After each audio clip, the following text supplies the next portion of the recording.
अस्सलाम वालेकुम। अच्छा, इस वीडियो में हम बात कर रहे हैं ऑब्जेक्ट ओरिएंटेड के कॉन्सेप्ट्स की। तो सबसे पहले हम इनहेरिटेंस की बात करते हैं कि इनहेरिटेंस किस तरह काम करती है और एक्सेस मॉडिफायर क्या होते हैं और उनका किस तरह से इस्तेमाल होता है।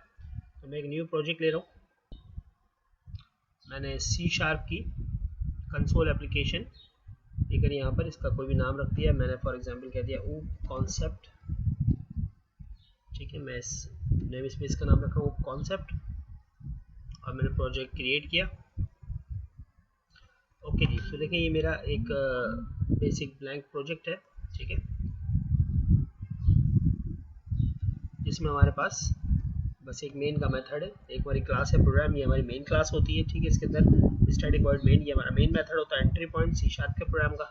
अब मैं कुछ क्लासें बनाऊंगा और उन क्लासेस के दरमियान फिर हम पहले एक्सेस मॉडिफायर को देखेंगे और उसके बाद फिर हम बात करेंगे हमारे इनहेरिटेंस की। तो मैंने अपने प्रोजेक्ट पे अगर राइट क्लिक किया और ऐड की एक न्यू क्लास। ठीक है, मैं क्लास ऐड कर दी। फॉर एग्जांपल मेरी क्लास है ह्यूमन। ओके, ह्यूमन की क्लास है, ये मेरे ही नेम स्पेस में इसलिए मुझे मिल जाएगी। ठीक है, अच्छा मैं अगर इसको सी शार्प के अंदर पब्लिक डिक्लेयर करता हूँ तो इसका मतलब है अब ये नेम स्पेस से बाहर एक्सेस हो सकती है। ठीक है, अगर हम सी शार्प में कोई एक्सेस मॉडिफायर नहीं देते तो ये बाय डिफ़ॉल्ट प्राइवेट होती है। ठीक है, हमारे पास सी शार्प के अंदर 4 एक्सेस मॉडिफायर है। एक्सेस मॉडिफायर्स जो है हमारे पास वो 4 हैं। इसमें एक है पब्लिक,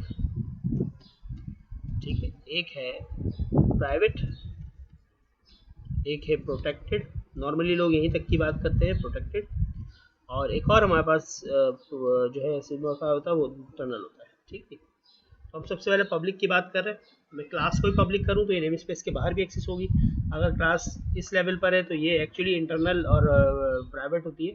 ठीक है, तो ये हमारे पास नेम स्पेस के अंदर ही एक्सेस होती है। मैंने इसको पब्लिक ही बना लिया ताकि मैं इसको नेम स्पेस के बाहर भी एक्सेस कर सकूँ। अब ह्यूमन की क्लास है तो ह्यूमन के पास कुछ प्रॉपर्टीज़ होती हैं, कुछ बिहेवियर होते हैं। तो हम एक दो प्रॉपर्टीज़ की बात करते हैं। फॉर एग्जांपल एक प्रॉपर्टी हम बना रहे हैं, वेरिएबल के तौर पर प्रॉपर्टी बना रहे हैं। फिलहाल मैं प्रॉपर्टीज़ नहीं पढ़ा रहा क्योंकि बेसिक बात कर रहे हैं हम। पब्लिक स्ट्रिंग और मैंने एक नेम के नाम से, ठीक है, एक वेरिएबल बना लिया। तो देखिए नाम ज़रूर होता है इंसान का। ठीक है, इसी तरह हमने कहा जी पब्लिक स्ट्रिंग, फॉर एग्जांपल हम कास्ट ले रहे हैं, हमारे यहाँ कास्ट होती है। ठीक है जी, एक हमने पब्लिक इंटीजर एज ले लिया। ओके, अब ये तीन जो है वो फॉर एग्जांपल हमने प्रॉपर्टीज़ डिक्लेयर कर दी कि हर ह्यूमन के पास ये तीन चीज़ें तो होंगी।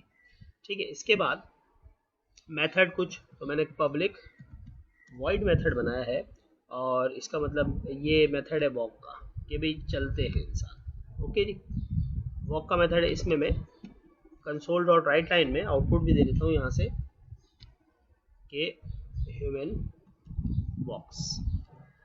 ठीक है भाई, तो ये एक मेथड हो गया। एक और मेथड है इंसानों में ईट। ठीक है, खाना खाते हैं इंसान, तो हमने एक मेथड ये बना दिया। ठीक है, तो अब हमारे पास एक क्लास बन गई ह्यूमन की। सही है, तो ये सारे पब्लिक प्रॉपर्टीज़ और मेथड है। तो अगर हम प्रोग्राम में आके ऑब्जेक्ट बनाते हैं ह्यूमन की क्लास करेंगे, ह्यूमन की क्लास, इसका मैंने कोई भी ऑब्जेक्ट बना लिया, मैंने h1 कह दिया इक्वल टू न्यू ह्यूमन। तो ये मैंने इनिशिएट किया, इसको हम कहते हैं ऑब्जेक्ट बनाना या इंस्टेंस बनाना। ठीक है जी, अब h1 में डॉट जब हम करेंगे तो देखें हमें इंटीजर एज नज़र आ रहा है। ठीक है, हमें कास्ट मिल रही है स्ट्रिंग में। ठीक है, ये भी एक प्रॉपर्टी है, ये नेम भी एक, ये वेरिएबल्स हैं एक्चुअली, ये प्रॉपर्टीज़ नहीं है, लेकिन मैं समझाने के लिए इनको प्रॉपर्टी कह रहा हूँ। सी शार्प में प्रॉपर्टी नाम से भी एक चीज़ होती है, तो वो हम आगे पढ़ेंगे। अच्छा, फिर हमारे पास ईट का मेथड है, हमारे पास वॉक का मेथड है। ठीक है, तो सब चीज़ें यहाँ बाहर एक्सेस हो सकती हैं। फॉर एग्जाम्पल अब मैंने पब्लिक क्योंकि इनको रखा था इसलिए बाहर एक्सेस हो सकती है। अगर मैं एक प्राइवेट मेथड बनाता हूँ, private void for example breathe. ठीक है भाई, इंसान सांस लेता है और इसको हमने कुछ काम भी इसके अंदर कर दिया। ठीक है भाई, तो ये प्राइवेट मेथड है। तो देखिए ये हमें इस ऑब्जेक्ट के साथ यहाँ पर नहीं नज़र आ रहा, कहीं भी हमें ब्रीथ का मेथड नहीं मिल रहा। ओके, क्योंकि वो प्राइवेट है, उसका access within the class है, वो अपनी क्लास में इस्तेमाल हो सकता है।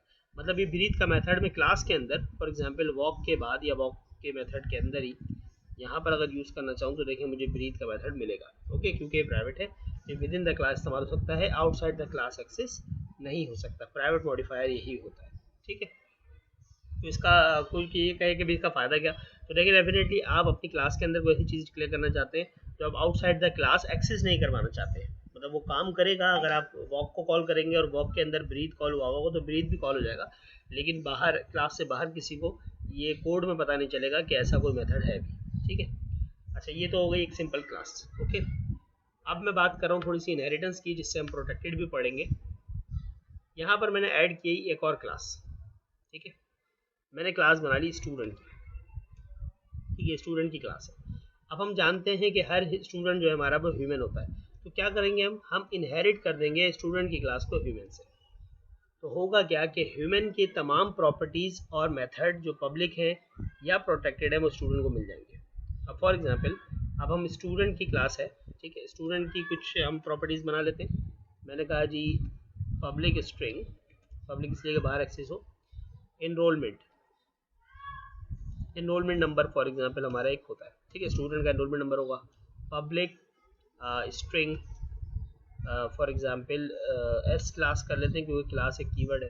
ठीक है भाई, तो एनरोलमेंट और क्लास हो गया। ठीक है, इसी तरह फिर पब्लिक वॉइड एक मेथड है स्टूडेंट का, स्टूडेंट फ़ी पे करता है। ठीक है भाई, पे फी।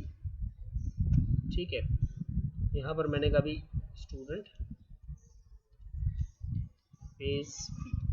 ठीक है भाई, तो ये स्टूडेंट का मेथड है। अब हम जब क्लास में आके ह्यूमन की बजाय ऑब्जेक्ट हम बना रहे हैं स्टूडेंट का, S1 कोई भी ऑब्जेक्ट बना लिया आपने, इक्वल टू न्यू स्टूडेंट, ये मेरा एक स्टूडेंट है। अब देखो S1 में जब मैं डॉट करता हूँ तो मुझे एज मिल रही है, कास्ट मिल रही है। ये कहाँ से आया? ये इनके पेरेंट क्लास से आया जो कि ह्यूमन है, क्योंकि हर स्टूडेंट ह्यूमन है तो उसको वो प्रॉपर्टीज़ मिल रही हैं जो उसकी पब्लिक प्रॉपर्टीज़ है उसके पेरेंट की। इसी तरह एनरोलमेंट नंबर ये इसकी अपनी प्रॉपर्टी ये भी मिल रही है। ठीक है जी, नेम ये हमें ह्यूमन की क्लास से मिल रहा है। पे फीस का अपना मेथड है with in the class define है स्टूडेंट के अंदर, और एक और मेथड यहाँ पे हमें मिल रहा है ईट का। तो ये कौन सा मेथड है? जो ह्यूमन की क्लास में, क्योंकि स्टूडेंट ने इनहेरिट किया ह्यूमन को, इसलिए स्टूडेंट की क्लास के पास भी ये मेथड मिलेगा आपको। ठीक है जी, इसी तरह जो है एक मेथड और था वॉक का, तो वो भी देखें आपको यहाँ पर मिल रहा है। ठीक है जी, जब आप इसका आउटपुट लेंगे तो स्टूडेंट भी वॉक कर सकता है विदाउट डिफाइनिंग द मेथड। तो इनहेरिटेंस का फ़ायदा क्या हुआ कि एक किस्म का काम जो पेरेंट क्लास में हुआ था, अब उसे चाइल्ड में दोबारा लिखने की ज़रूरत हमें नहीं पड़ी, हम उसी मेथड को उसी जगह को इस्तेमाल कर रहे हैं। ठीक है, तो ये इनहेरिटेंस का एक बेनिफिट हुआ। एक चीज़ और जो इम्पोर्टेंट है कि एक स्पेसिफायर है भाई, ह्यूमन के अंदर अगर हम कोई चीज़ प्रोटेक्टेड करके डिक्लेयर करें, फॉर एग्जांपल मैंने कहा जी प्रोटेक्टेड वॉइड रन। ठीक है, ये एक मेथड है, तो ह्यूमन भागते भी हैं। ठीक है, अब आप देखें जब हम यहाँ प्रोग्राम में आए और हम ह्यूमन का ऑब्जेक्ट बना रहे हैं तो डॉट रन मुझे नहीं मिल रहा। ठीक है, ह्यूमन के ऑब्जेक्ट से भी नहीं मिल रहा। प्रॉपर ऑब्जेक्ट बना के देखने पहले, human H1 equals to new human. ठीक है, हालांकि इसकी अपनी क्लास है, तो देखो यहाँ पर मुझे रन का मेथड नहीं मिल रहा है, क्लास से बाहर एक्सेस नहीं हो सकता। लेकिन प्रोटेक्टेड मेथड कहाँ एक्सेस हो सकता है? वो चाइल्ड के पास एक्सेस हो सकता है। फॉर एग्जांपल अगर ये पे फी के बाद रन का मेथड यूज़ करना चाहे तो यहाँ पर ये देखो यूज़ कर सकता है। ठीक है, ये प्रोटेक्टेड मेथड है, ये पेरेंट क्लास चाइल्ड क्लास को फराहम करती है ताकि चाइल्ड क्लास को यूज़ कर सके। ठीक है, तो ये इनहेरिटेंस का एक कॉन्सेप्ट मैंने समझाने की कोशिश की आपको विद एक्सेस मॉडिफायर। ठीक है, नेक्स्ट जो हमारी वीडियो होगी उसमें हम पॉलीमॉर्फिज्म की बात करेंगे।